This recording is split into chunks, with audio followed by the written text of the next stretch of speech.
Assalamualaikum warahmatullahi wabarakatuh. Baik, di sini kita akan belajar MATLAB tentang for. For sendiri digunakan untuk mengulang suatu proses dengan menggunakan variabel kendali dengan batas nilai awal dan akhir. Di mana batas nilai awal dan akhirnya? Nah, di sini 1 itu awalnya dan n itu akhirnya, nilai akhirnya. Misalnya kita buat sini 5, berarti awalnya itu 1 dan akhirnya 5. Seperti di bab 8 pada soal nomor 3.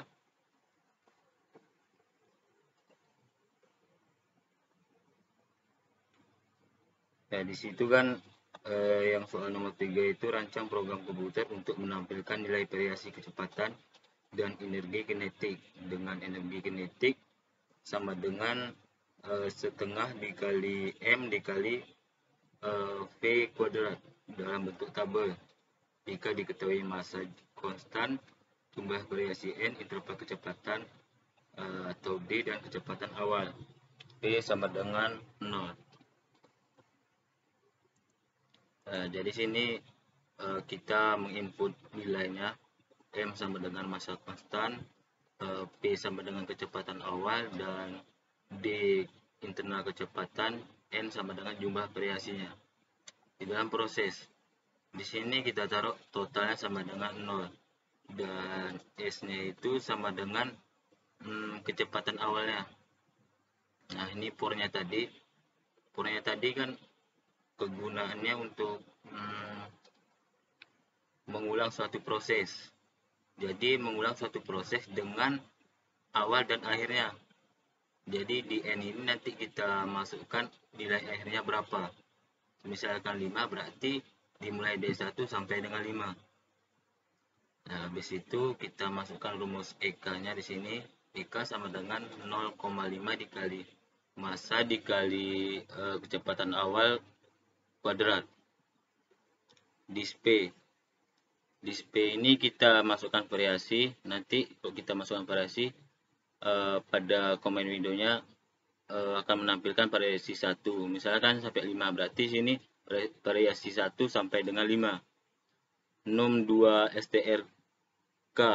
Num2 strk itu untuk mengubah angka number ke dalam format lari array atau karakter ataupun juga string. Jadi array itu apa? Array itu variabel yang dapat menyimpan sejumlah data. Nah, di sini juga num2 str ditulis. Nah, dan di sini S tambah D. S itu kan kecepatan awalnya dan D itu internal kecepatannya. Nah, di sini N-nya di sini untuk mengakhiri suatu prosesnya. Dan terakhir output. Display total sama dengan num2 str EK. Ya, di sini sebenarnya nggak penting juga, tapi kita sesuaiin aja kayak yang di materi. Oke, lanjut kita jalanin.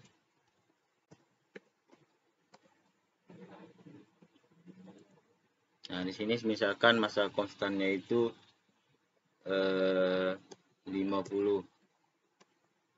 Kecepatan awalnya itu tadi kan P sama dengan 0. Berarti kita buat sini kecepatan awalnya itu 0. Dan internal kecepatannya itu kita buat aja 23. Nah, sini jumlah variasi. Jumlah variasi inilah nanti menentukan berapa variasi yang akan kita buat.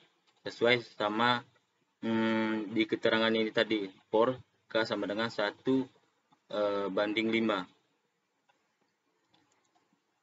Misalkan kita buat di sini 10.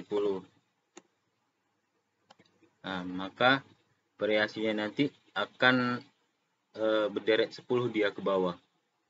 Misalkan kita buat variasi 5, maka sampai 5 ini cuma variasinya. Mungkin itu aja ya. Mungkin kalau nggak jelas bisa ditanyain. Dan ini nanti kalian cari apa satuannya massa konstan, kecepatan awal, internal kecepatan. Nah, itu harus kalian tahu apa satuannya. mungkin itu aja. Assalamualaikum warahmatullahi wabarakatuh.